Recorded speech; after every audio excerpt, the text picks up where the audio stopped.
In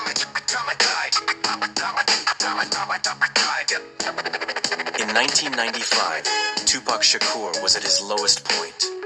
He was broke, serving time at Clinton Correctional Facility, and watching the world he helped build move on without him. He felt betrayed by the industry and abandoned by his friends. In his mind, all eyes were on him, judging him. Then, an offer came. From the most feared man in music, Marion Suge Knight, the CEO of Death Row Records. Suge offered to pay Pac $1.4 million bail. But there was a catch. He had to sign a 3-album deal with Death Row, handwritten on a napkin. It was a deal with the devil. Stay in prison, or sign your life away for freedom and a chance at revenge. Pac took the deal. Hours after leaving prison, he wasn't going home. He was going straight to the studio. Tupac arrived at Con-Am Studios with nearly a year of pent-up rage, poetry, and ambition. He didn't just have ideas, he had a vision. He demanded a beat, and within minutes, the iconic track Ambition's Azarita was born. He wrote the entire song in the time it took the producer to go get a glass of water.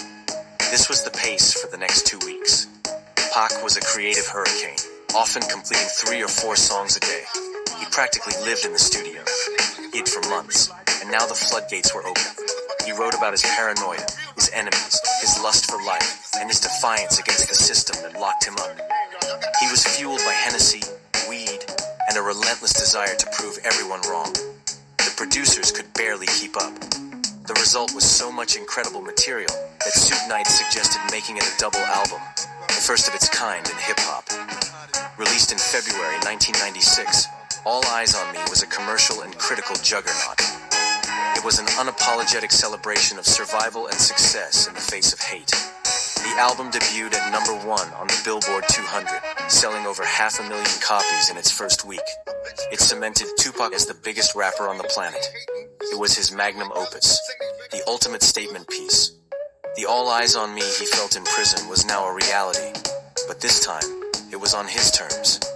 It was the center of the universe, but the album was also a product of the toxic, violent environment of Death Row Records. The celebration was intense, but it was unsustainable.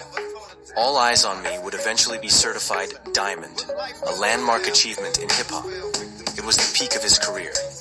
Tragically, it would also be the last album released during his lifetime. Just 7 months after achieving this monumental success, Tupac Shakur was gone.